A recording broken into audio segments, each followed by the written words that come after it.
안녕하십니까, 노중면입니다. 오늘 더 뉴스의 문을 여는 키워드는 역사입니다. 지난해 10월 일제강제동원 피해자들이 일본 전범기업을 상대로 한 장장 14년 소송에서 배상 판결을 이끌어냈습니다. 어제는 배상을 거부하는 해당 기업의 주식을 압류했습니다. 우리 국민 대부분은 이를 역사의 정의로 보지만 일본 정부는 맞대응을 거론합니다. 한국 제품에 보복 관세를 부과하자는 얘기도 나옵니다. 표류 중인 북한 어선을 구조하던 우리 군함이 일본 초계기와 조우하는 과정에서 빚어진 이른바 레이더 공방에서는 한일 군 실무그룹의 자재 기류를 깨고 일본 총리가 나서서 우리 군이 적대 행위를 했다고 주장합니다. 역사 속 한 장면을 떠올려 보겠습니다. 1884년 12월 갑신정변이 3일 천하로 끝난 뒤 조선은 정변을 도운 일본의 책임을 묻고 일본으로 망명한 정변의 수장 김옥균 소환을 요구했습니다. 하지만 일본은 군함과 병력을 보내 오히려 조선으로부터 사과를 받아내고 배상금까지 관철시킵니다. 역사를 잊으면 또 당할 수 있습니다. 한성조약 134년 전 바로 오늘입니다.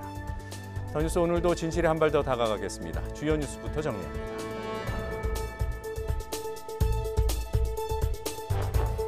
한 시간의 정상회담, 4시간의 만찬, 그리고 추가 회동 가능성.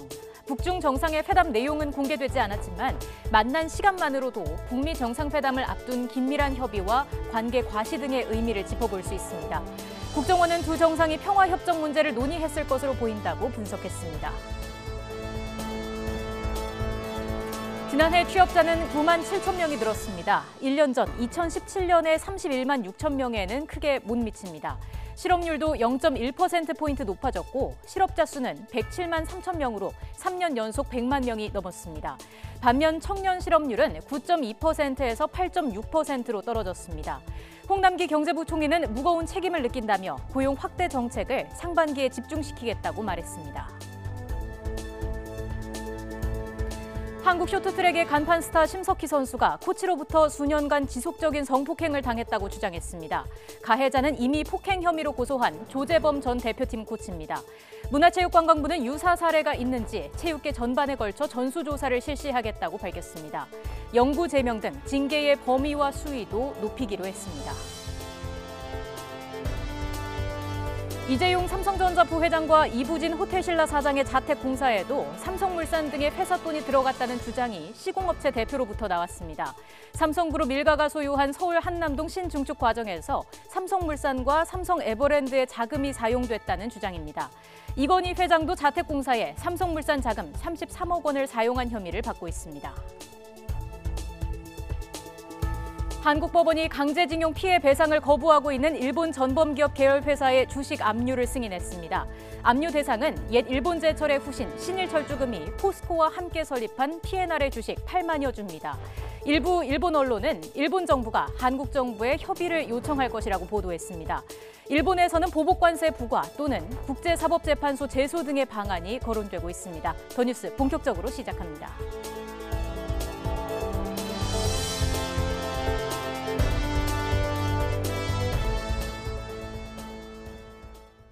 베이징 방문 이틀째를 맞은 김정은 북한 국무위원장. 지금은 시내 중심에 있는 한 호텔에서 오찬을 하고 있다고 합니다. 시진핑 주석과 함께하고 있을 가능성도 큽니다. 오늘 오전에는 베이징에 있는 경제기술개발구를 시찰했습니다. 베이징 연결합니다. 박희천 특파원. 네, 베이징입니다. 네, 오전에 있었던 시찰 얘기부터 해보죠. 구체적으로 어떤 일정이었습니까? 네, 김 위원장이 이곳 시각 오늘 오전 8시 50분쯤 숙소인 조우대 국빈관을 나와서 사이드카 수십대 호의를 받으며 장안도로를 따라 이동을 했는데요. 김 위원장이 찾은 곳은 베이징 동남쪽 이장에 있는 베이징 경제기술개발구입니다. 이곳은 베이징 유일의 국가급 경제기술개발구인데요. 김정은 위원장 일행은 이곳에서 중국의 대표적인 중위제약회사인 동인당 공장을 방문했습니다.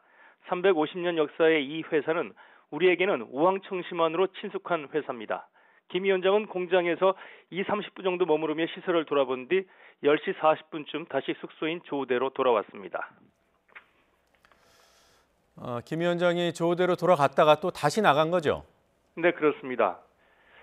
김 위원장의 전용차가 이곳 시각으로 낮 12시가 되기 전에 다시 조우대를 빠져나왔는데요. 김 위원장의 전용차가 도착한 곳은 유서 깊은 호텔인 베이징 호텔입니다. 베이징 호텔은 오전 11시부터 주변 통제가 시작된 것으로 전해졌습니다. 김정은 위원장은 이곳에서 시진핑 주석과 오찬 회동을 하고 있을 가능성이 큰 것으로 보입니다. 지난해 2월 김정은 위원장이 1박 2일 일정으로 3차 방중을 했을 때도 첫날 환영 만찬을 하고 이튿날 오찬을 시진핑 주석과 부부 동반으로 했습니다. 이 때문에 오늘 오찬도 똑같은 방식으로 진행할 것이라는 그런 관측이 많습니다. 네. 그리고 어제 김정은 위원장과 시진핑 주석이 정상회담을 하지 않았습니까? 어떤 얘기가 오갔을까요? 네, 김정은 위원장과 시진핑 주석은 어제 1시간 정도 회담한 것으로 전해졌는데요. 중국과 북한 매체들이 일체 이 정상회담 관련된 내용을 보도하지 않고 있어서 구체적으로 어떤 논의가 오갔는지는 확인되지 않고 있습니다. 다만 2차 북미 정상회담 개최 발표를 앞둔 만큼 이에 대비한 의견 조율에 초점이 맞춰진 것으로 보입니다. 특히 한반도 정세 안정을 위한 노력과 함께 북한의 비핵화 의지에 대한 중국의 지지 등을 확인했을 것으로 관측됩니다. 아울러 북중 수교 70주년을 맞아 양측 간 교류 확대와 관계 강화 방안도 논의했을 것으로 보입니다. 회담이 끝난 뒤에는 환영 만찬이 있었는데 무려 4시간 정도 진행된 것으로 전해졌습니다. 특히 어제가 김 위원장의 생일이었기 때문에 중국 측에서 각별하게 신경을 썼을 것으로 보입니다. 지금까지 베이징에서 YTN 박기천입니다. 청와대는 김정은 북한 국무위원장의 중국 방문과 관련해 사전에 중국, 북한과 정보를 공유해 왔다고 밝혔습니다. 특히 이번 방중이 북미 정상회담의 디딤돌이 될 것으로 기대한다고 설명했습니다. 서울 답방도 긍정적으로 본다는 뜻으로 읽힙니다. 신호 기자가 전망합니다. 문재인 대통령은 지난 연말 김정은 위원장의 서울 답방을 강하게 추진했습니다. 서울 답방이 김 위원장의 결단에 달려 있다며 북미 정상회담에도 동력이 될 수 있다고 강조했습니다. 김정은 위원장의 그 서울 답방이 지금 북미 간의 그 비핵화 대화에 대해서도 아주 긍정적인 역할을 하는 모멘텀이 될 것이다. 하지만 김 위원장의 서울 답방 약속은 결국 이행되지 않고 해를 넘기게 됐습니다. 북미 대화가 교착 상태에 빠진 상황에서 김 위원장이 서울에 와서 거둘 수 있는 성과가 크지 않기 때문이라는 분석도 나왔습니다. 그런 측면에서 북미 정상회담 준비의 사전 단계로도 볼 수 있는 김 위원장의 이번 4차 방중은 서울 답방의 시기도 앞당기는 계기로 작용할 전망입니다. 가장 중요한 숙제는 역시 트럼프 미국 대통령과 김정은 위원장이 직접 만나서 비핵화와 제재 완화에 대타협을 이룰 수 있느냐입니다. 내년 초에 가급적 조기에 제2차 북미 정상회담이 이루어지고 그리고 그 회담을 통해서 북한의 비핵화에서 좀 획기적인 진전이 이루어지는 것. 북미 양 정상이 만나 비핵화와 상응 조치의 필요 충분 조건을 합의해야 남과 북의 정상도 본격적으로 경제 협력을 논의할 수 있습니다.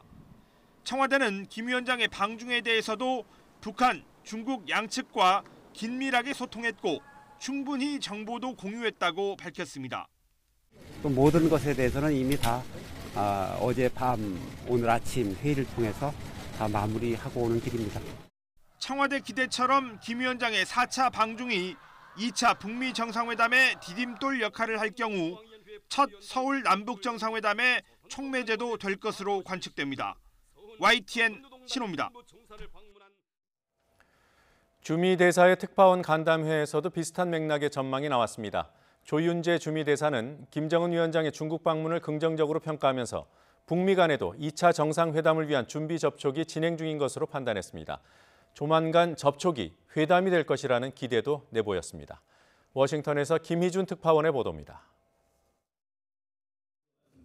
조윤재 주미대사는 새해 첫 특파원 간담회에서 올해는 불확실성이 많으면서도 한반도 미래에 중요한 해가 될 것 같다고 운을 뗐습니다. 이어 김정은 위원장이 중국을 방문한 가운데 북미 역시 물밑 접촉을 이어가고 있다며 교착 국면에 물꼬가 트인 것으로 진단했습니다. 북미 간 정상회담을 위한 물밑 접촉이 지속되고 있는 것으로 보입니다. 북미 모두 대화 의지를 분명히 한 만큼 조만간 정상회담 준비도 본격화할 것으로 내다봤습니다. 트럼프 대통령이나 김정은 위원장이 확고한 의지를 가지고 있기 때문에 멀지 않아 이를 위한 정비회담이 열릴 수 있지 않을까 그렇게 기대하고 있습니다. 북미 물밑 접촉에는 미국 측에서 비건 국무부 대북 특별대표 라인이 나서고 있지만 비건 대표와 최선희 북한 외무성 부상 사이의 실무 접촉은 아직 가시화하지 않은 것으로 전해졌습니다. 실무 접촉보다 폼페이오 장관의 방북 등 고위급 회담부터 열릴 가능성이 높은 것으로 알려졌습니다. 한편 워싱턴 포스트는 김 위원장의 4차 방중이 북미 간 화해 분위기가 흔들릴 경우 다른 선택지가 있다는 은근한 경고를 보낸 것이라고 해석했습니다. 북미 두 정상의 톱다운식 담판에 기대를 걸면서도 협상이 잘 풀리지 않을 경우 중국과의 밀착을 안전판 삼겠다는 포석이라는 분석입니다. 워싱턴에서 YTN 김희준입니다. 오늘 국회에서는 조혜주 중앙선거관리위원 후보 인사청문회가 예정돼 있었지만 야당의 보이콧으로 시작하자마자 파행됐습니다. 야당은 조 후보자가 문재인 대통령 대선 캠프에 참여했었다며 문제를 제기했고요. 여당은 단순한 행정착오로 이름이 올랐던 것일 뿐이라고 해명했습니다. 국회 연결해서 알아보겠습니다. 염혜영 기자. 네, 국회입니다. 네, 야당이 보이콧한 구체적인 이유가 뭡니까? 네, 더불어민주당이 대선 뒤에 발간했던 백서를 보면 실제로 조혜주 후보자의 이름이 올라 있습니다. 당시 문재인 후보 캠프에서 공명선거 특보를 맡은 걸로 적혀 있습니다. 백서상으로는 공명선거 특보는 조 후보자 한 명인데요. 한국당은 이 문서를 근거로 조 후보자가 중립을 지켜야 할 선거관리위원으로서 자격이 없다고 주장했습니다. 여기에 인사청문위원인 바른미래당 권은희 의원도 조 후보자가 인사검증 기간에 캠프 활동 흔적을 지운 정황이 있다면서 함께 의혹을 제기했습니다. 하지만 민주당은 행정착오로 조 후보자의 이름이 백서에 올랐지만 실제 활동한 적은 없다고 잘라 말했습니다. 또 과거에도 한나라당 여의도 연구소나 당내 윤리위원 출신 또 이명박 전 대통령 당선을 도왔던 인사들이 선관위원으로 임명된 적이 있었다며 당시에도 논란은 있었지만 청문회를 보이콧하지는 않았다고 주장했습니다. 하지만 이런 여당의 해명에도 의혹은 계속 커지고 있어서 오늘 인사청문회가 다시 열리기는 쉽지 않을 것으로 보입니다. 네, 이제 선거제도 개편안이 나와야 할 시점이 다가오고 있습니다. 오늘 정개특위 자문위원들의 권고안이 나왔습니까? 네, 그렇습니다. 정개특위는 지난해 11월부터 전 국회의장과 학계 인사 등으로 자문위원단을 꾸렸습니다. 여기에서 선거제도 개편 권고안을 만들어서 오늘 문희상 국회의장에게 전달했습니다. 연동형 비례대표제 도입과 의원 정수를 360명으로 늘리는 내용이 주요 골자입니다. 바른미래당과 민주평화당, 정의당 등 야3당은 자문위의 권고안에 일찌감치 찬성 입장을 밝혀왔습니다. 하지만 민주당과 한국당이 의원 정수 확대에 부정적이어서 권고안의 내용이 최종 개편안에 얼마나 반영될 수 있을지는 미지수입니다. 보건복지위원회도 전체 회의를 열었습니다. 고 임세원 교수 사망 사건을 계기로 의료인 보호 대책을 논의하는 회의인데요. 박능우 보건복지부 장관은 예산과 인력을 확충해서 정신질환자들을 제도권 내에서 관리할 수 있도록 하겠다고 밝혔습니다. 오늘 회의에는 최대집 의사협회 회장과 강북 삼성병원장 등이 참고인으로 나와서 의료인의 폭력에 대한 심각성을 호소했습니다. 다만 정신질환자만의 문제는 아니라며 의사 폭행이 응급실 등 곳곳에서 일어나는 만큼 종합적인 대책이 필요하다고 강조했습니다. 지금까지 국회에서 YTN 염혜원입니다. 쇼트트랙 국가대표 심석희 선수가 조재범 전 코치로부터 4년 넘게 상습적으로 성폭행을 당했다며 추가 고소장을 냈습니다. 정부는 부랴부랴 체육계 성폭력 가해자의 징계 확대 등 성폭력 대책을 전면 재검토하겠다고 발표했습니다. 취재기자 연결합니다. 김상희 기자. 네, 스포츠부입니다. 네, 국민에게 감동과 즐거움을 선사했던 국가대표 선수가 코치에게 4년 넘게 성폭행을 당했다는 폭로여서 충격과 분노가 적지 않습니다. 특히나 미성년자인 고등학생 시절부터 성폭행을 당했다는 내용인데 경찰이 현재 수사 중이죠.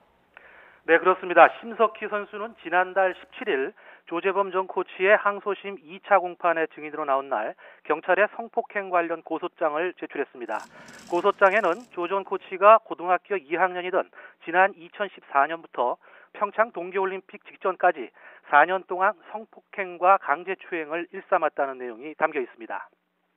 조 씨는 선수 생활을 지속하고 싶으면 말을 들으라고 협박을 했다는 것으로 심석희 선수가 말을 했고요. 심 선수는 상처를 입을 가족을 생각해서 최근까지 혼자 감내해온 것으로 알려졌습니다. 경찰은 조 전 코치의 휴대전화와 태블릿 PC를 압수해서 조사 중인데 디지털 감식이 끝나는 대로 조 전 코치를 소환 조사할 예정입니다. 조 전 코치는 폭행 사실은 인정하고 있지만 성폭행 혐의는 전면 부인한 것으로 알려졌습니다. 네, 오늘 문체부가 긴급 브리핑을 열었는데 처벌 강화와 관련된 대책도 제시가 됐다고요. 네, 우선 원 스트라이크 아웃제 적용 범위를 확대해서 성폭력 가해자의 체육 관련 단체 종사를 원천 봉쇄하겠다고 밝혔습니다. 영구제명 조치 대상이 되는 성폭력의 범위를 확대한다는 내용도 담겼습니다. 또 3월까지 성폭력 등 체육 분야 비위 근절 전수조사를 실시해서 비위가 발견되면 무관용 원칙에 따라서 엄중 문책할 방침입니다. 이와 함께 2차 피해 방지를 위해서 스포츠 비리 신고센터 안에 체육 분야 성폭력 지원 전담팀을 구성하기로 했습니다.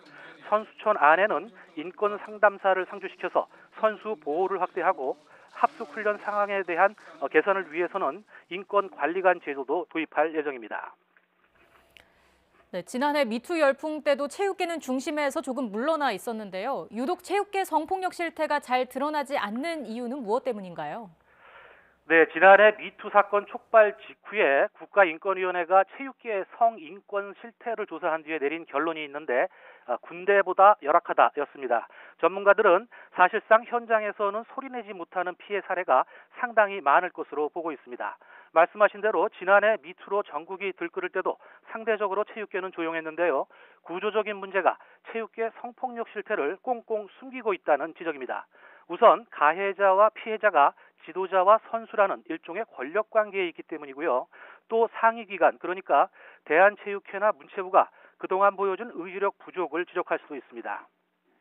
내 식구 감싸기 의식이 솜방망이 처벌로 이어져서 가해자가 현장 복귀를 반복해왔기 때문입니다. 선수들은 운동을 계속해야 하기 때문에 체육계는 사회 다른 어떤 분야보다도 성폭력 2차 피해가 심각한 상황입니다. 네, 그런데 사실 오늘 정부 발표와 비슷한 대책이 이미 여러 차례 나왔던 걸로 기억을 하는데요. 그래서 과연 정부 발표가 근본적인 해결책이 될까? 이런 의구심을 갖는 목소리도 있지 않습니까? 네, 그렇습니다. 우선 심석희 선수가 피해를 입은 장소가 선수촌 같은 국가관리시설이었다는 점에서 더욱 충격적입니다. 대책에 앞서 재발 방지를 위해서 체육회와 문체부 관계자에 대한 문책이 있어야 하는데 이에 대한 정부 대책은 오늘 발표에서 빠져 있습니다. 무엇보다 선수나 지도자의 반성과 자각이 만약에 없다면 뿌리 깊게 박혀있는 체육계의 성폭력 문제 해결은 요원하다는 것이 전문가들의 한결같은 의견입니다. 지금까지 YTN 김사익입니다. 인터넷 방송인 양예원 씨의 사진을 인터넷에 퍼뜨리고 추행한 혐의로 재판에 넘겨진 40대 남성이 실형을 선고받았습니다. 서울 서부지방법원은 강제추행과 불법 촬영물 유포 혐의 등으로 기소된 46살 최 모 씨에 대해 징역 2년 6개월과 성폭력 치료 프로그램 80시간 이수를 선고했습니다. 재판부는 최 씨가 피해자를 추행한 사실이 충분히 인정되며 신체 사진을 인터넷에 퍼뜨려 회복할 수 없는 피해가 발생했다고 양형 이유를 밝혔습니다. 최 씨는 지난 2015년 이른바 비공개 촬영회의 모집책을 맡아 양 씨의 신체가 드러난 사진을 촬영하고 지인에게 넘긴 혐의를 받았습니다. 양 씨는 지난해 5월 이 사건을 인터넷에 폭로했고 파문이 커지면서 수사가 시작되자 스튜디오를 운영했던 피의자는 스스로 목숨을 끊었습니다. 양 씨는 그동안의 고통에 조금이라도 위로가 됐다며 다른 피해자들에게 용기를 내라고 말했습니다. 직접 들어보시겠습니다. 이번 재판 결과가 진짜 제 잃어버린 제 삶들을 다 되돌려놔줄 순 없겠지만 그래도 솔직한 마음으로 조금 위로는 되는 것 같아요. 분명히 이런 결과에도 불구하고 여전히 저를 몰아세우는 사람들과 또 맞서 싸워야 될 거고 그리고 아직도 지워지지 않는 제 사진들과 저는 평생을 살아가겠죠. 지금도 너무나도 괴로워하고 숨어서 지내고 있는 분들께 제가 무슨 힘이 되겠냐마는 한마디 정도는 전해드리고 싶어요. 안 숨으셔도 돼요. 안 숨어도 되고요. 잘못한 거 없어요. 잘못한 거 없어요, 정말로. 음반 제작자 김창환 미디어라인 엔터테인먼트 회장이 10대 가수들에 대한 제작자 프로듀서의 상습 폭행을 방조한 혐의로 재판에 넘겨졌습니다. 서울중앙지방검찰청 여성아동범죄조사부는 김 회장을 아동복지법상 학대와 학대 방조 혐의로 불구속 기소했다고 밝혔습니다. 직접 폭력을 가한 프로듀서 문모 씨도 상습 폭행 혐의로 구속 기소했습니다. 김 회장은 소속 그룹인 더 이스트라이트에서 활동했던 이석철, 이승현 군에 대한 프로듀서의 상습 폭행을 알면서도 눈 감아준 혐의 등을 받고 있습니다. 앞서 형제 관계인 이석철, 승현 군은 지난해 기자회견을 열어 소속사 프로듀서에게 상습적으로 폭행을 당했다고 폭로한 데 이어 문 씨와 김창환 회장을 경찰에 고소했습니다. 4살 딸을 학대해 숨지게 한 30대 엄마에 대해 경찰이 기소 의견으로 검찰에 넘겼습니다. 피의자가 큰딸을 폭행 가해자로 지목하지만 경찰은 국과수 부검 결과와 주변 진술을 토대로 혐의 입증을 자신하고 있습니다. 보도에 박광열 기자입니다. 새해 첫날 4살 딸을 화장실에 가두고 방치해 숨지게 한 33살 이모 씨. 검찰로 넘겨지기 전 취재진의 잇따른 질문에 아무 말도 하지 않았습니다. 축축 치기만 하신 건가요, 후라이팬으로? 딸도 때렸다고 하는데 주장. 딸이 때렸다고 주장하셨는데 그 부분에 대해서 한 말씀 해주시죠. 이 씨는 최초 폭행이 없었다 해서 머리에 다량의 혈종이 있다는 부검 결과가 나오자 프라이팬으로 툭툭 친 적은 있다고 말을 바꿨습니다. 그러면서 머리에 상처를 낸 가해자로 큰딸을 지목했습니다. 본인이 친 거는 인정해요. 근데 세게 친 한 번이 큰 딸이 했다. 그렇게 얘기를 하는 거죠. 하지만 경찰은 이를 받아들이지 않았습니다. 큰딸이 주의력 결핍 행동 장애가 있지만 혐의를 부인하는 진술에 일관성이 있고 엄마의 폭행 상황을 프라이팬 등 도구까지 설명해 신빙성이 있다는 겁니다. 엄마가 프라이팬을 쳤다 이런 얘기를 해요.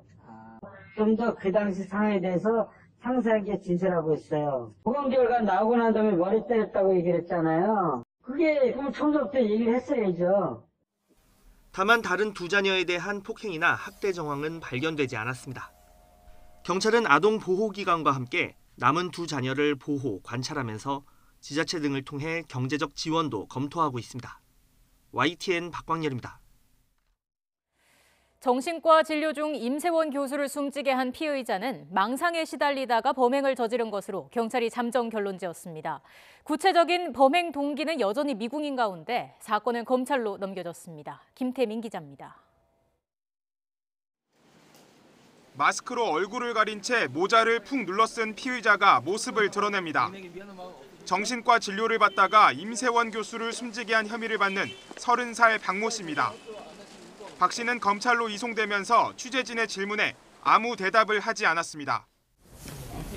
임세원 교수 왜 살해하셨습니까? 고인에게 미안한 마음 없으십니까? 경찰 조사에선 범행 동기에 대해 횡설수설로 일관했습니다. 병원에서 자신의 머리에 폭탄을 심었는데 이를 제거해주지 않아 흉기를 휘둘렀다고 진술한 겁니다. 경찰은 박 씨가 이른바 조울증으로 불리는 양극성 정서장애를 앓던 중 망상에 사로잡혀 범행을 저지른 것으로 보인다고 밝혔습니다. 앞서 박 씨는 지난 2015년 여동생의 집 앞에서 흉기를 들고 난동을 부린 것으로 드러났습니다. 여동생의 신고로 강북 삼성병원에 강제 입원당했고 이때 담당 의사가 임세원 교수였습니다. 강제 입원시킨 거에 대한 불만이 있었던 건 사실이고 그 기간 중에 머리에 폭탄을 심었다 이렇게 얘기하고 있어요. 경찰은 박 씨가 지난달 31일 임 교수를 찾아갈 때 미리 흉기를 준비한 점 등으로 미뤄 살해 의도가 있었다고 결론지었습니다. 박 씨는 살인 혐의로 검찰에 넘겨졌습니다. 검찰은 앞으로 박 씨의 휴대전화와 노트북 등을 분석해 구체적인 범행 동기를 밝힐 방침입니다. 또 필요하면 정신 감정도 진행할 계획입니다. YTN 김태민입니다. 대한의사협회와 26개 의료전문학회가 진료 현장의 안전을 위한 의료법 개정 등 법적, 제도적 안전장치 마련을 촉구했습니다. 의협 등은 고 임세원 교수 사건이 의료 현장의 안전을 사회 공동보호망이 아닌 개인적 책임 영역으로만 두고 방치한 결과라며 같은 일이 또 발생하지 않도록 법적, 제도적 안전장치가 조속히 마련돼야 한다고 주장했습니다. 이와 함께 정신질환자가 차별 없이 진료받을 수 있도록 법적 장치를 마련할 것과 근본적으로 안전한 의료 환경이 되도록 관련 부처와 의료계, 시민사회단체가 참여하는 범사회적 기구를 구성할 것도 요구했습니다. 정부가 지난 7일 최저임금 결정체계 개편안을 발표했죠. 현재 최저임금위원회 결정 방식을 구간설정위와 구체금액 결정위원회로 이원화하겠다는 내용이었습니다. 노동계는 구간 설정을 먼저 하는 과정에서 노동계가 소외되는 사실상의 최저임금 인상 포기 방안이라고 반발합니다. 조금 전에 최저임금위원회에 참여하고 있는 노동자 위원들도 기자회견을 열었습니다. 방안을 바꾸더라도 사회적 논의를 먼저 거치라는 게 핵심 내용입니다. 기자회견 내용 잠시 들어보겠습니다. 정부는 2017년 12월 최저임금위원회 제도 개선 TF에서 논의된 사항이라고 하지만 노사정 간 제대로 된 논의는 사실상 없었다. 노사위원들이 의견만 제출했지 실제 논의한 것은 6대 의제 중 산입범위 1개뿐이었다. 이와 같이 사회적 논의 없이 국회 입법을 추진하는 것은 민주주의 절차상 심각한 하자가 있는 것이다.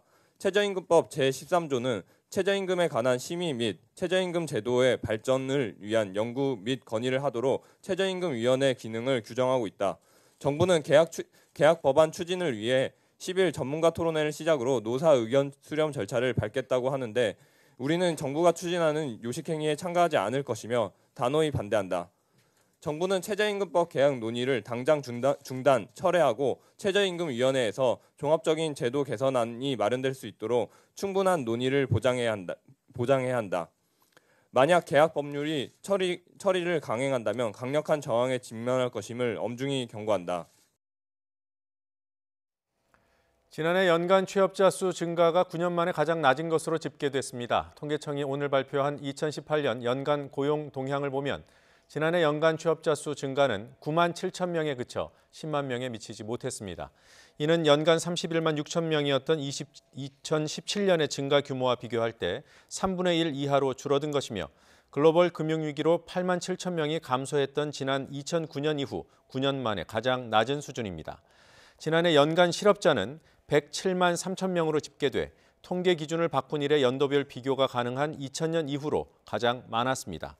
다만 15세부터 29세까지의 청년 실업률은 지난해보다 0.6%포인트가 감소해 8.6%를 기록했습니다. 임대료를 적게 올려서 세입자에게 좋고 대신 세제 혜택을 제공하기 때문에 집주인도 좋은 등록임대주택이라는 제도가 있습니다. 지난해 크게 늘었다고 합니다. 하지만 아직 덜 알려져 있고 세제 혜택만 챙기는 얌체 집주인도 있다고 합니다. 정부가 확인을 쉽게 하고 집주인의 의무 위반에 대해서는 과태료를 높게 물리기로 했습니다. 이하린 기자가 보도합니다. 최근 신축 아파트 단지의 입주가 시작되면서 전세 물량이 대거 풀린 서울 흑석동. 세입자들은 주로 임대주택으로 등록된 집을 찾습니다. 등록이 돼 있으면 그 인상폭이 제한이 돼 있기 때문에 그걸 알고서 많은 분들이 임대사업자 되어 있는 물건을 많이 찾고 있습니다. 그래서 최근에 주로 그러한 임대사업자 등록된 물건 위주로 거래가 활발하게 되었고 많이 소진되고 있습니다. 임대료를 최대 8년 동안 1년에 5% 넘게 올리지 않는 것을 전제로 집주인에게 양도소득세 중과 배제 등 각종 세제 혜택을 주는 등록임대주택. 사실상의 전월세 상한제가 도입된 주택으로 지난해 무려 39%나 늘었습니다. 정부는 임차인들의 주거 안정을 위해 임대주택에 대한 관리를 더욱 강화하기로 했습니다. 우선 임차인이 등록 임대주택 여부를 쉽게 알게 하기 위해 집주인이 소유권 등기에 등록 임대주택임을 부기 등기하도록 법 개정을 추진하기로 했습니다. 또 임대료 증액 제한 범위를 지키지 않거나 의무 임대기한 내에 집을 팔아 차익을 남길 경우 과태료도 크게 상향됩니다. 특히 임대주택으로 등록한 집에 주인이 직접 거주하면 과태료 5천만 원이 부과됩니다. 임대사업을 등록하고 해당 주택을 임대하지 않거나 다른 사람에게 양도하는 경우에는 임대사업자의 핵심 의무 위반으로 보아 최대 5천만 원까지 과태료를 상향 조정하였습니다. 올해부터는 연 2천만 원 이하의 주택 임대소득에 대해서도 과세가 전면 시행되는 가운데 임대사업자로 등록해야만 필요경비율 60%와 기본공제 400만 원의 혜택을 받을 수 있습니다. 정부는 이로 인한 임대사업 등록이 증가할 것으로 보고 국세상담센터에 관련 인력을 따로 배치하기로 했습니다. YTN 이하린입니다. 세계 최대 가전 전시회 CES가 개막했습니다. 올해도 자동차 관련 신기술이 대거 등장했습니다. 완성 단계에 접어든 자율주행 기술을 넘어서 운전자의 기분이나 몸 상태에 따라 환경을 바꿔주는 감성주행의 시대가 성큼 다가오고 있습니다. CES가 열리고 있는 라스베이거스에서 홍성기 기자가 보도합니다. 운전석에 앉아 핸들을 잡자 자동으로 건강 상태를 체크합니다. 원하는 감정 상태를 얘기하면 그 기분에 도달할 수 있도록 음악은 물론 온도와 냄새, 그리고 조명 밝기까지 차 안의 모든 환경을 맞춰줍니다. 자동차 스스로 운전하는 자율주행을 넘어서 운전자의 감정을 읽어내고 맞춰주는 이른바 감성주행 시스템입니다. 감각이라는 무언의 언어를 통해 운전자와 차량 간의 지속적인 커뮤니케이션을 가능하게 함으로써 운전자에게 최적화된 인간 중심적인 모빌리티 공간을 실시간으로 제공하게 될 것입니다. 기아 자동차는 이번 CES에서 버튼이나 스크린을 누르는 대신 손가락을 허공에 움직여서 차 안의 각종 기기를 조작하는 기술을 선보였습니다. 현대 모비스는 차량 지붕에 있는 자율주행 키트가 주변 360도를 정확히 인지하는 자율주행 기술을 공개했습니다. 또 사방에 달린 램프가 다른 차량이나 보행자와 소통하는 이른바 교감하는 자율주행 기술을 예고했습니다. 세계적 브랜드인 벤츠는 더욱 진화한 음성인식 정보 오락 시스템을 탑재한 신차를 공개하며 모터쇼에 가까운 행사를 펼쳤습니다. Well, CES is getting more and more important to us as the car becomes almost a rolling game console. It will be more and more intelligent. 현대자동차는 기존의 자동차와는 전혀 다른 네 발로 걷는 콘셉트카를 선보여 눈길을 끌기도 했습니다. 삼성전자는 집에 있는 가전을 차에서 조작하고 집에서는 차를 작동시킬 수 있는 자동차 기술을 공개하며 전장 사업에 더욱 박차를 가하는 모습입니다. 라스베이거스 모터쇼라고 불릴 정도로 자동차 관련 기술 비중이 높아지고 있는 CES에서는 해마다 공개되는 자동차 신기술의 규모도 갈수록 커지고 있습니다. 라스베이거스에서 YTN 홍성기입니다.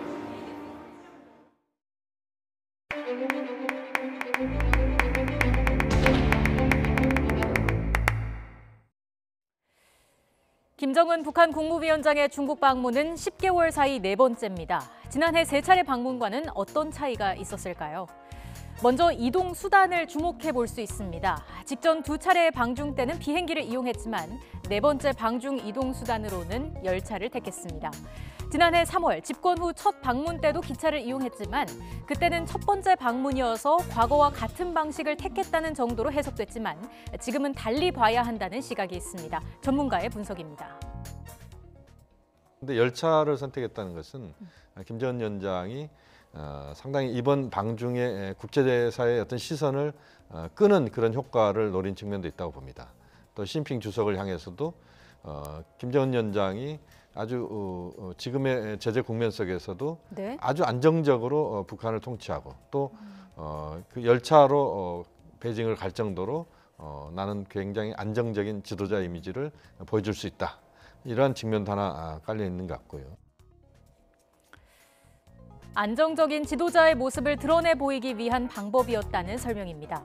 이 밖에도 북중 수교 70주년을 맞아 두 나라의 관계를 과시하려는 의도, 남북과 중국을 잇는 유라시아 철도망까지 염두에 뒀다는 분석도 있습니다. 김 위원장의 중국 방문, 보도 신속성 면에서도 과거와 차이가 있었습니다. 1, 2차 방중 당시에는 김 위원장이 북한으로 돌아간 뒤에야 중국 관영 매체가 김 위원장의 방중 사실을 보도했습니다. 그러다가 3차 때는 베이징에 도착한 뒤에 발표했습니다. 그때만 해도 파격이었습니다. 그리고 이번에는 베이징에 도착하기 전 북한과 중국이 동시에 공개했습니다. 이례적인 보도의 신속성, 어떤 의미로 볼 수 있을까요?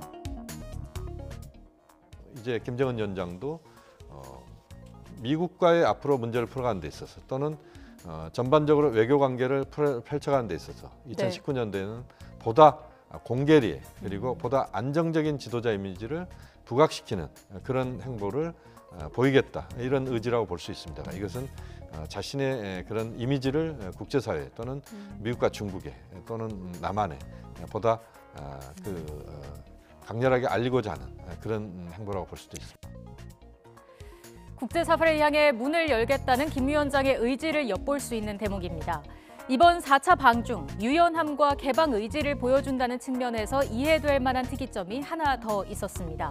관광객들의 휴대전화 촬영을 통제하지 않았습니다.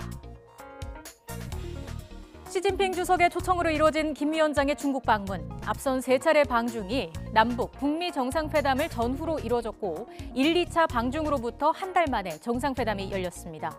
만약 이번 방중이 2차 북미 정상회담으로 가는 과정이라면 조만간 구체적인 일정이 공개될 수 있을 것으로 보입니다. 지난해 말 30억 원이 넘는 회사 돈을 일가의 자택 공사비로 사용한 혐의를 받는 이건희 삼성전자 회장이 기소 중지됐습니다. 이 회장 일가가 비슷한 수법으로 공사비를 대신 받았다는 폭로가 또 나왔는데 이 공사업자는 기술 탈취까지 당했다고 주장하고 있습니다. 김영수 기자입니다. 지난 2011년 호텔 신라 이부진 사장 자택에 있는 수영장 공사를 위해 자재 성능을 실험할 당시 사진입니다. 이 과정에 참여한 공사업체 대표는 석 달 동안 이곳에서 자재 성능 검사를 벌였다고 밝혔습니다. 이부진 회장 자택에 수영장을 신축을 했습니다. 지상 4층에 지하 2층입니다. 거기에 지하 2층에 수영장을 만들었고요. 제가 거기 수영장에 방수 관련해서 실험에 동원이 됐습니다. 이 사장 자택을 위한 공사인데도 삼성물산이 직접 실험 항목을 자세하게 특정했다는 게 공사업자의 주장입니다. 용역비 700만 원도 삼성물산으로부터 받았습니다. 공사업자는 이외에도 이부진 사장 자택 내 연못과 이재용 부회장 자택 공사까지 수십 차례 삼성 일가의 자택을 공사했는데 1억 원에 달하는 돈을 삼성물산과 에버랜드로부터 받았다고 폭로했습니다. 2011년도 이후에 건물이 모든 사람들마다 건물이 신축이 되었는데 지난번 경찰 수사에서 다 빠졌습니다. 그러면서 삼성이 자신의 특허 기술도 탈취했다며 추가 폭로를 예고했습니다. 또한 검찰은 이부진 사장과 함께 비슷한 시기에 자택 수리를 한 삼성재벌 총수 일가의 공사 대금의 출처를 분명히 확인하고 이에 대해 삼성 측은 자재 성능 시험은 실제 발주에 대비한 것이었고 나머지는 정상적인 하자 보수 절차라고 해명했습니다. 그러면서 일부 의혹은 이미 지난해 경찰과 검찰 조사 내용에 포함된 것으로 보인다고 설명했습니다. YTN 김영수입니다. 420일 넘게 굴뚝 농성 중인 파인텍 노동자들이 단식 투쟁까지 나섰지만 사측은 노조의 요구를 들어줄 수 없다고 밝혔습니다. 이번 사태의 핵심인 직접 고용 문제를 놓고 양측이 강대강 대결을 펼치며 평행선을 달리고 있습니다. 부장원 기자가 보도합니다. 굴뚝 농성 중인 파인텍 노동자 2명이 단식 투쟁에 들어간 지 이틀 만에 모 회사인 스타플렉스가 공식 입장을 내놓았습니다. 대화가 아닌 강공을 택했습니다. 파인텍 직원들을 모 회사에서 직접 고용하라는 노조의 요구를 절대 수용 불가라며 거절한 겁니다. 그때도 스타플렉스 직접 고용을 요구했지만 이거는 절대 불가한 사항이었고 그다음이 스타플렉스 김세건 대표가 그럼 파인텍을 가동을 하는데 대표를 하라. 이것도 불가한 내용이었고요. 또 노조가 진전된 협상안을 내놓지 않는다면 추가 교섭에 나설 계획이 없다고 못 박았습니다. 강성 노조원의 복귀를 사실상 거부한 것으로 풀이됩니다. 이에 대해 노조 측은 지난 2015년 해고자 8명에 대한 고용 보장을 약속했던 사측이 말 바꾸기에 나섰다고 비판했습니다. 이미 분명히 합의서에 강민표만 있는 게 아니라 청상인 김세곤이 되어 있습니다. 그래서 분명히 책임을 져야 하는데 시민단체들은 김세건 대표의 집 앞에 모여 사측의 불성실한 교섭 태도를 규탄했습니다. 자신들이 데리고 있던 직원들의 이런 절박한 요구에 대해서 어떻게 이렇게 냉혹하게 대응을 할 수 있단 말입니까? 75m 높이 굴뚝에서 단식 농성 중인 파인텍 노동자들의 건강 상태는 나날이 나빠지고 있습니다. 하지만 사측이 강경한 입장을 고수하면서 사태 해결의 실마리는 보이지 않고 있습니다. YTN 부장원입니다. 일본 정부는 우리 법원이 일제강점기 강제징용 피해자가 신청한 신일철주금, 옛 신일본제철의 국내 자산에 대한 압류 신청을 승인함에 따라 우리 정부에 협의를 요청하기로 하는 등 대책 마련에 속도를 내고 있습니다. 교도통신은 신일철주금에 대한 자산 압류가 실제로 이뤄지면 일본 정부는 1965년 한일 청구권 협정에 정해진 절차에 따라 한국 정부에 협의를 요청할 방침이라고 보도했습니다. 또 이 협의에서 압류 중단 등에 대한 합의가 이루어지지 않으면 제3국 위원도 참여하는 중재위원회를 설치해서 논의하는 방안을 제시할 계획이라고 전했습니다. 하지만 이런 절차를 거쳐서도 접점을 찾지 못하면 이후 국제사법재판소에 제소할 방침인 것으로 전해졌습니다.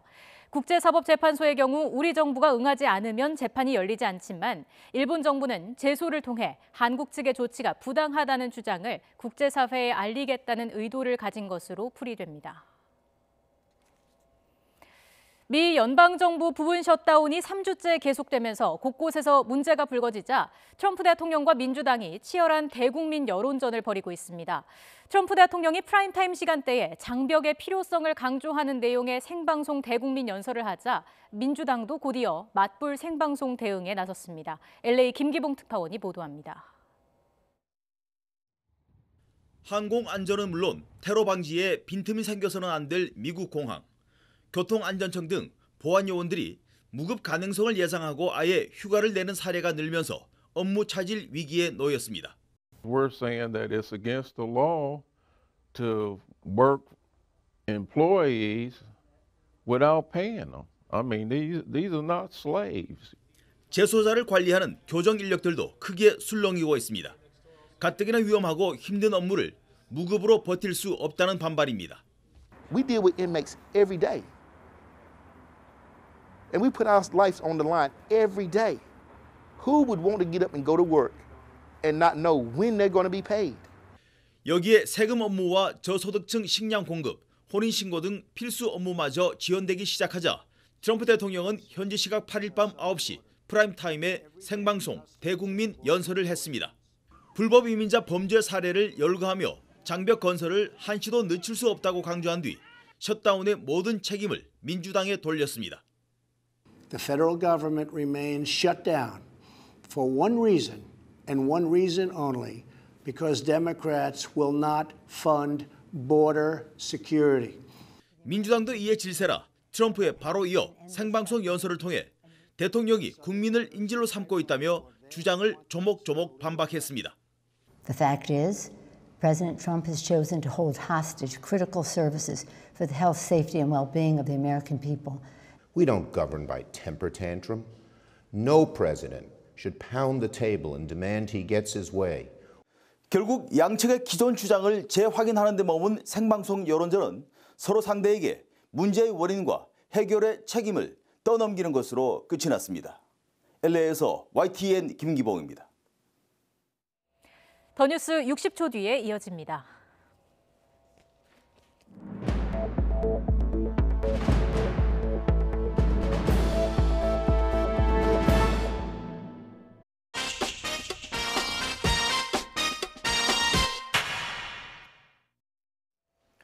네, 매주 수요일 이 시간 정치구단 박지원 의원과 함께 각종 현안을 짚어보는 더 훈수정치 시간입니다. 오늘은 어제 있었던 청와대 개편 그리고 김정은 위원장의 중국 방문과 관련한 얘기 나눠보겠습니다. 박지원 의원 나와 계십니다. 어서 오십시오. 네, 안녕하세요. 안녕하세요. 김정은 위원장이 중국에 왜 갔습니까? 북미 정상회담 준비를 앞두고 예.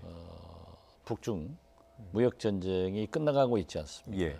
그러면은 시진핑 주석은 트럼프 대통령의 요구에 의거 예. 북한에 대한 경제 제재 압박을 강화할 것입니다. 네. 이러한 문제에 대해서 시진핑 주석을 설득하러 갔고 또 북미 정상회담 예. 준비를 위해서 보험들로 갔다. 저는 그렇게 생각합니다. 그러면 만약에 지금 전망하신 대로 김정은 위원장이 중국에게 미국 말 듣지 말고 우리 너무 숨통 조이지 마라 이런 부탁을 하러 간 거라면 미국 입장에서는 좀 껄끄러운 거 아니겠습니까? 그렇게까지 노골적인 부탁은 하지 못할 겁니다. 예. 김정은 위원장도 국제 정세를 너무나 잘 알고 있고 네. 또 중국과 혈맹 관계이기 때문에 과거 트럼프 대통령이 강한 압박 제재를 시진핑 주석에게 요구했지만은 숨통은 열어놓고 있었거든요. 네. 그래서 그 정도의 얘기를 하게 될 것 아닌가 저는 그렇게 예측합니다. 예, 우리 국정원에서는 평화협정 체제 문제 이 부분을 협의하러 갔을 가능성이 있다 이렇게 입장을 내놨어요. 결국 김정은 위원장의 신년사에서 다자 협상을 텄거든요. 그리고 사실상 북미 관계가 좋아지면은 결국 경제 원조 이러한 문제를 해결하기 위해서는 과거의 육자회담으로 돌아가야 됩니다. 그래서 다자회담이 되는 거예요. 이것만 보더라도 북미 간에 상당한 진전이 있다. 저는 그렇게 평가를 하고 특히 지금 정치적 의미가 강한 종전선언 평화협정에 대해서는 중국은 당사국입니다. 그렇기 때문에 미국이 응해주지 않는다고 하면은 결국 사실상 남북 간에는 종전선언이 된 거거든요.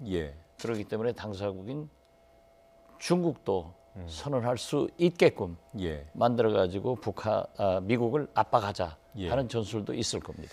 그러니까 지금 북미 정상회담이 뭐 열릴 가능성은 높다고 하지만 열리지 않은 상황에서 방중을 한 거기 때문에 북미 정상회담이 안 될 때 대비해서 간 것인지 아니면 잘 되면 앞으로 여러 가지 해결할 문제들이 많으니까 거기에 대비한 건지 물론 복합적이겠습니다만 어느 쪽의 비중이 더 클까요? 북미 정상회담은 열립니다. 네. 열리기 때문에 가는 거예요.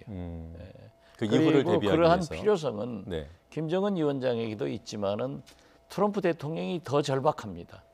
지금 대선가도 2년 남아 있지만은 본격적으로 미국의 대선 캠페인은 시작되고 있습니다.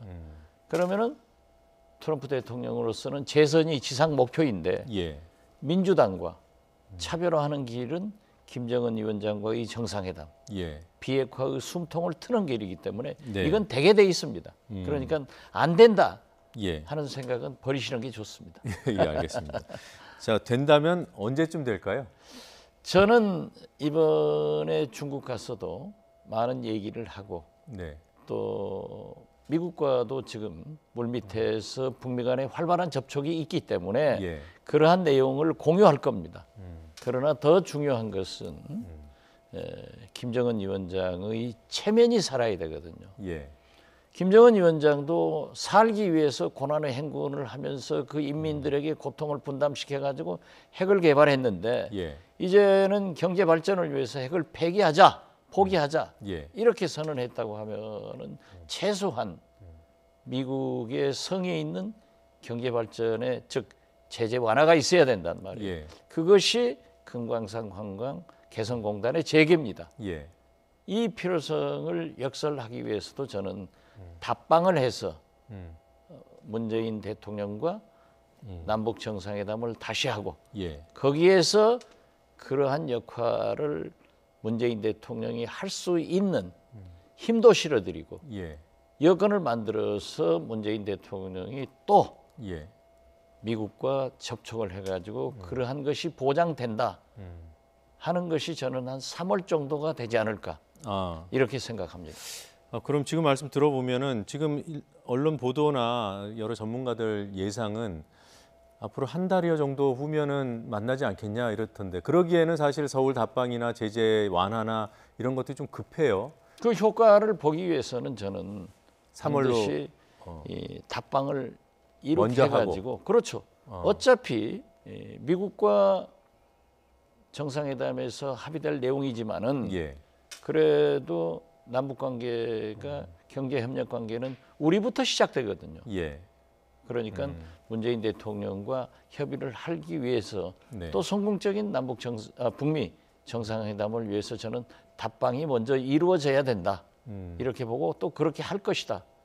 이렇게 저는 믿습니다. 그러면 서울 답방이 뭐 2월 중에 있을 거라고 보십니까? 빠르면 빠를수록 좋지만은 이번에 보십시오. 중국도 아무런 사전 발표 없이 가지 않습니까? 예. 가는데 또 과거 같으면은 발표 안 할 수도 있고 한 달 예. 있다가 발표할 수도 있는데 그 다음 날 발표하잖아요. 네. 이것은 북한이 그만큼 개방됐다는 겁니다. 장마당이 800개, 1000여 개가 되고 어떤 곳에서는 3000여 개까지도 얘기를 합니다. 예. 핸드폰만 하더라도 600만 대가 사용되고 있기 때문에 이제 정보의 흐름을 예. 차단할 수 없어요. 네. 그렇기 때문에 바로 발표하듯이 과연 답방 문제도 사전에 발표하고 이런 것은 없지만은 예. 최소한 그런 시대를 북한도 살고 있기 때문에 공개적인 일을 하기 위해서도 답방할 것이다. 예, 갑작스럽더라도 답방은 있을 것이고 그렇습니다. 예. 뭐 준비해서 하면 2월경이 될 것이고. 예. 그걸 그리고 우리 거친- 정부는 이미 다 준비가 준비하고 끝났어요. 있고요. 네. 예. 그러니까 이제 우리가 결론은 호텔이 없습니까? 무슨 경찰이 없습니까? 군인이 없습니까? 그러니까 지금 정리해 보면 그러니까 서울 답방 먼저 하고 그 다음에 한 3월경에 북미 정상회담이 열릴 것이다 이렇게 보시는 거군요. 그렇죠. 그리고 트럼프 대통령도 예. 대선 일정에 I love 김정은을 계속했는데 예. 그때까지 하지 않으면은 약발이 안 먹혀요. 네. 그리고 또 계속 그 말만 하면은 임팩트가 없단 말이에요. 예. 그러니까 최소한 너무 빨리 해도 또 그걸 끌고 가기는 굉장히 어려우니까 좀 최소 한 긴장도를 높이는 기간도 그렇죠. 필요하고요. 네. 긴장도 계속 높여가면서 3월 달에 해서 좋은 방향으로 갈 것이다. 예. 저는 그렇게 봅니다. 알겠습니다. 다시 북미 정상회담으로 돌아가서 장소 얘기를 좀 해보죠.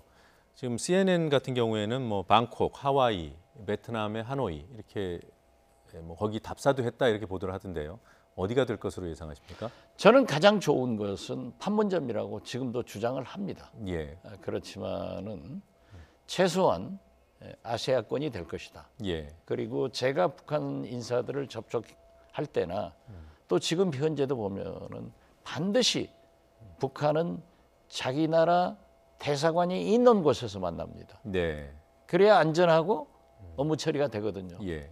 그래서 저는 하와이는 좀 어렵고 최소한 베트남이 예. 되지 않을까. 그러면은 트럼프 대통령도 예.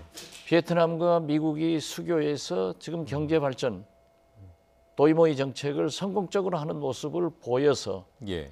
북한 김정은 당신도 미국과 손잡으면 이렇게 경제 발전할 수 있다 예. 하는 것을 보여주고 싶을 것이고 김정은 위원장도 도이모이 정책 그러한 개혁 개방 정책이 성공한 예. 베트남의 모델을 직접 한번 보고 싶은 이런 것들이 합쳐지고 예. 양국 대사관이 있기 때문에 예.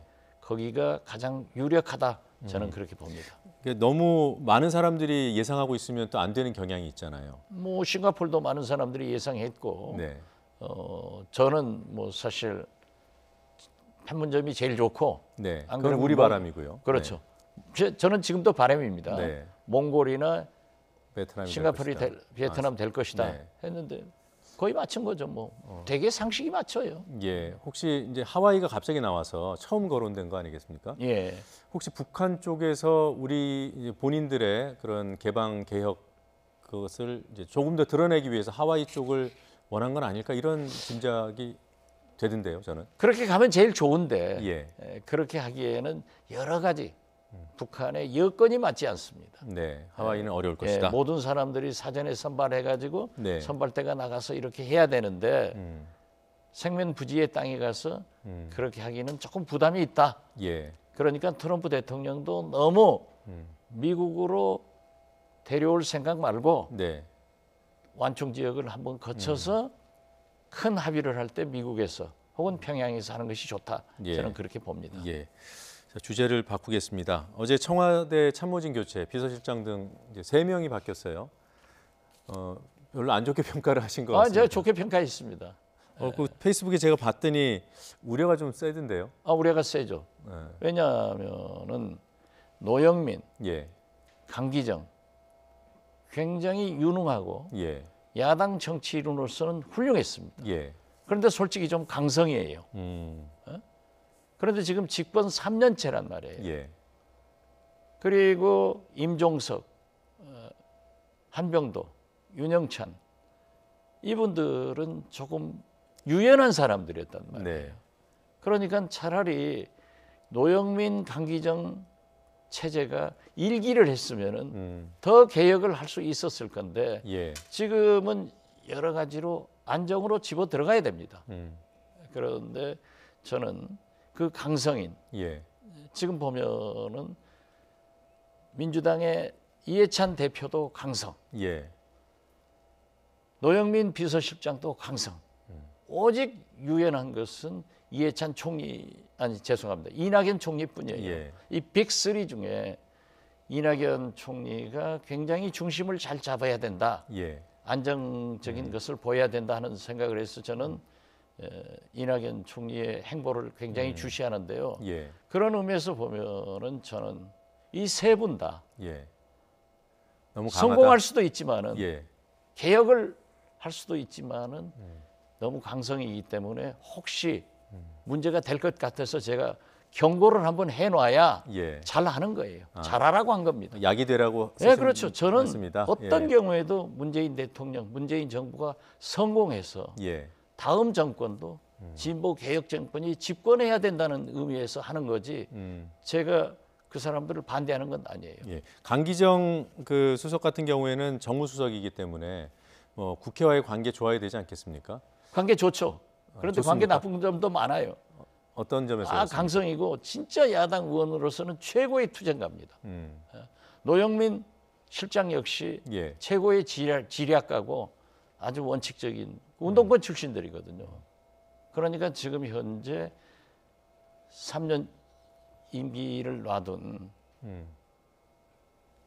문재인 정부에서 예. 개혁도 해야 되고 네. 안정적인 발전도 해야 되는데 과연 이분들이 과거 정치처럼 운동권 시각으로 강경하면 나가면은 성공할 수 있을까? 아니 뭐 운동권에 몸담았던 때가 언젠데 아직까지 그러겠습니까? 아, 제가 잘 알아요. 그런데 임종석 실장으로 치면 더 운동권의 핵심 아니었습니까? 운동권이지만은 임종석 실장은 예.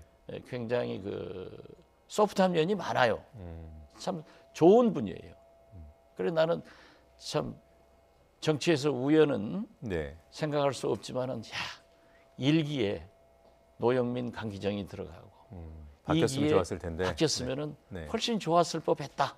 저는 그렇게 생각합니다. 어떻게 됐든 예.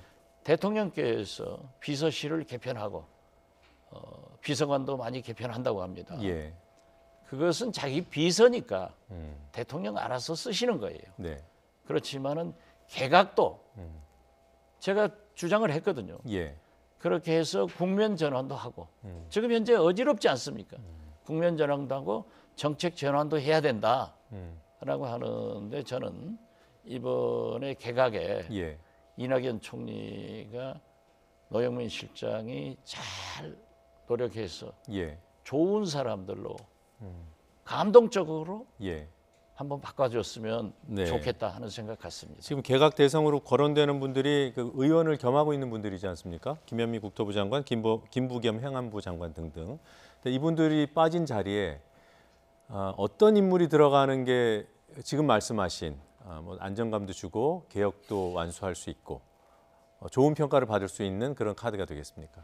또 국회의원이 가는 건가요? 이분들이 다 물러올라서 예. 장관을 잘하고 있어요. 그런데 어차피 네. 금년 말 되면 아마 총선용 개각을 하게 될 것입니다. 네. 그래서 나는 이 지금 잘하고 있는 분들을 현역 의원이라고 해서 구태여 뺄 필요 있느냐 하는 생각을 갖고요. 네. 만약에 현역 의원들이 빠진다고 하면은 거기에는 예. 개혁적인 시민운동가도 또 학계의 좀 진보적인 사람, 예. 그리고 관료 출신 예. 이런 사람들이 조화를 이루어 가지고 3년 임기를 개혁과 네. 문재인 정부는 어차피 촛불혁명의 산물이기 때문에 개혁을 위해서 탄생한 겁니다. 네. 개혁과 안정적인 경제 발전을 이루어 나갈 사람이 돼야 된다. 그런데 한 가지 제가 염려하는 것은 예. 정의용 외교안보 실장과 안보실장이요? 네. 서훈 국정원장을 정의용 안보실장이 물러가고 서훈 네. 국정원장이 외교안보실장 된다 하는 보도가 있어요. 네. 저는 이건 절대 안 해야 된다고 생각합니다. 정의용 안보실장은 외교관 출신으로 예. 대미 외교나 대북 문제에 대해서 잘 하고 있습니다. 예. 그리고 무엇보다도 서훈 국정원장은 대북 문제에 대해서 최고의 권위자이고 미국과 CIA와 좋은 관계를 가지고 있지 않습니까? 예. 더 큰 것은 지금 6급 감찰관이 기재부의 사무관, 전직 사무관이 요동을 쳐가지고 국정이 흔들흔들한데 네. 제일 중요한 것은 국정원이 지금 안정돼 있습니다. 예. 만약 국정원에서 과거 정권처럼 어떤 일이 변고가 나오면은 문재인 정권에 큰 타격을 입을 수 있어요. 그래서 거긴 저는 건드리면 안 된다. 네, 네. 저는 두 분 다 잘하고 있기 때문에 예. 외교안보실장 정의용, 국정원장 서훈은 어떤 경우에도 움직이지 않고 그대로 갔으면 좋겠다 하는 알겠습니다. 내 바람을 가지고 있는데 예. 그게 좋은 말이지 성공하라고 하는 얘기지.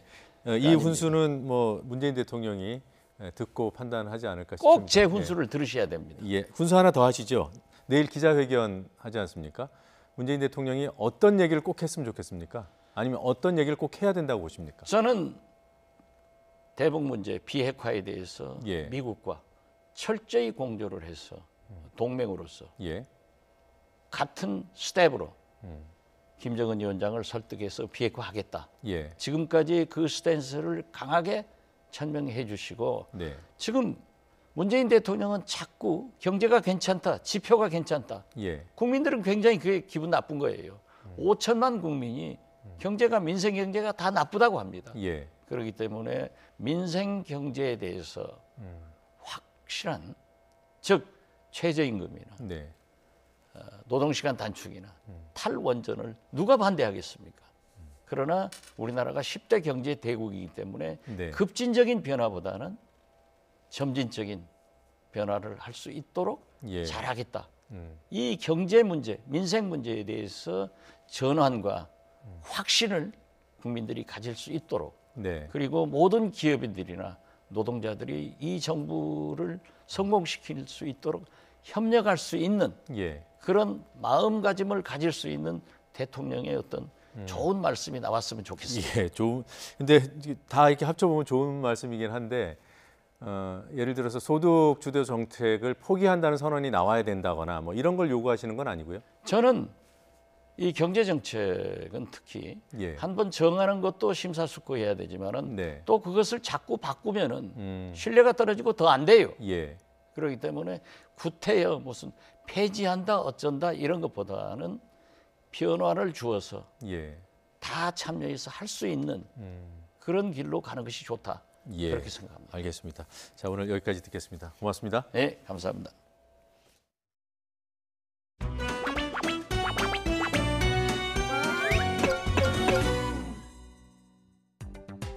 춘풍추상이라는 글이 다 걸려 있는 걸 보았습니다. 정말 우리 그 비서실 근무하는 모든 사람이 되새겨야 할 그런 사자성어라 이렇게 생각을 하고 있습니다. 실장이 됐든 수석이 됐든 비서일 뿐인 겁니다. 그것을 항상 잊지 않도록 노력하겠습니다. 청와대 참모직 개편은 한마디로 야당에 대한 전쟁 선포라고밖에 볼 수 없습니다. 이미 저희가 이 견책 인사, 문책 인사가 되어야 한다고 주장했건만 면죄부 인사를 주고 말았습니다. 임종석 청와대 실장은 지금 통일부 장관을 간해 총선에 출마하네 이렇게 얘기하고 있습니다. 조국 수석은 국민과 함께 사법개혁을 하겠다 이런 이야기를 트윗에 올리고 있습니다. 조국 수석은 공무원 불법 사찰, 공무원 휴대폰 불법 사찰에 대해서 자인했습니다. 여당은 청와대의 눈치만 보는 그런 여당이 아니라 입법부의 일원으로서의 역할을 해야 됩니다. 전 청와대 에이전트라고밖에 말할 수 없다. 어제 청와대 비서실장 및 수석 비서관 교체가 있었습니다만 참으로 안타까운 것이 어제 김정은 북한의 국무위원장이 중국을 방문하는 날입니다. 그때 주 중국 한국 대사가 자리를 비우고 비서실장 취임으로 들어왔어요. 도무지 이 나라 외교 정책이 있는 건지 모르겠습니다. 신임 노영민 비서실장 능력 다 인정을 합니다만 과연 이분이 1년 반 동안 중국 대사로 있으면서 중국 고위층 몇 명이나 만났는지 물어보고 싶습니다. 참모는 예스맨이 아니라 대통령과 민심이 어긋날 때 쓴소리를 하는 간관의 역할도 해야 합니다. 이런 역할을 잘 수행해 세간의 의심을 부디 벗어나길 바랍니다.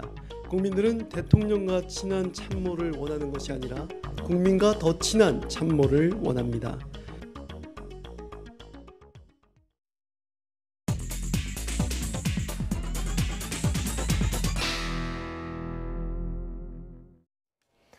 뉴스브리핑입니다.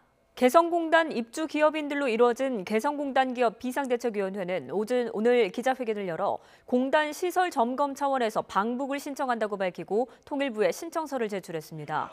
방북 신청 날짜는 오는 16일 하루이고 신청 인원은 모두 179명입니다. 비대위는 지난해 10월 시설 점검을 위한 방북 계획을 이틀 앞두고 정부가 연기를 통보했다면서 조속한 방북 승인을 촉구했습니다. 비대위는 2016년 2월 개성공단 폐쇄 이후 모두 6차례, 현 정부 들어 3차례에 걸쳐 시설 점검을 위한 방북을 신청했지만 정부는 불허 또는 유보했습니다. 통일부는 개성공단 기업인의 방북 신청과 관련해 여러 요인을 살펴보면서 검토하겠다는 입장을 밝혔습니다. 통일부 백태현 대변인은 오늘 정례 브리핑에서 방북 문제는 관계부처 간 협의와 국제사회의 이해 과정뿐만 아니라 북한과도 구체적으로 협의가 필요한 사안이라며 이같이 밝혔습니다. 백 대변인은 다만 개성공단 기업인의 방북 신청은 자산 점검 목적으로 개성공단 재가동과는 무관하며 재가동 문제가 본격 논의되기 위해서는 북핵 상황 진전을 통한 대북 제재 완화가 필요한 사항이라고 선을 그었습니다. PD수첩의 미국산 소고기 광우병 보도에 대한 검찰 수사 과정에서 강제 수사를 하라는 외압이 있었다는 검찰 과거사위원회의 결론이 나왔습니다. 명예훼손죄 성립이 어렵다는 수사팀의 반대에도 강제 수사를 요구하는 등 부당한 수사 지시가 있었던 것으로 드러났습니다. 보도에 강희경 기자입니다. MBC PD수첩은 지난 2008년 미국산 소고기의 광우병 위험성을 보도했습니다. 결과는 검찰 수사였습니다. 농림수산식품부가 검찰의 명예훼손 혐의로 수사 의뢰를 한 겁니다. 검찰은 제작진 이메일을 압수수색한 데 이어 MBC 본사에 대한 압수수색을 시도했고 급기야 제작팀 PD를 체포하는 데 이르렀습니다. 정책 담당 부서의 책임자의 명예를 훼손했다는 식으로 지금 고소를 한 사건이 결국에 이렇게 언론인에 대한 체포 상황까지 이르렀는데요. 저희들은 이건 상식적으로 이해할 수 없습니다. 언론 탄압이란 여론의 우려와 수사팀 반대 의견에도 불구하고 검찰은 기소까지 강행했지만 법원이 내린 판단은 무죄였습니다. 뒤늦게 당시 수사 과정을 들여다본 검찰 과거사위원회는 검찰의 수사 착수 자체가 부당했던 것으로 결론 내렸습니다. 명예훼손 혐의를 밝히기 위한 게 아니라 정부 정책을 비판한 방송 내용의 진위를 확인하는 걸 목적으로 했다는 겁니다. 수사 과정에서 검찰 수뇌부에 부당한 강제 수사 지시 사실도 확인됐습니다.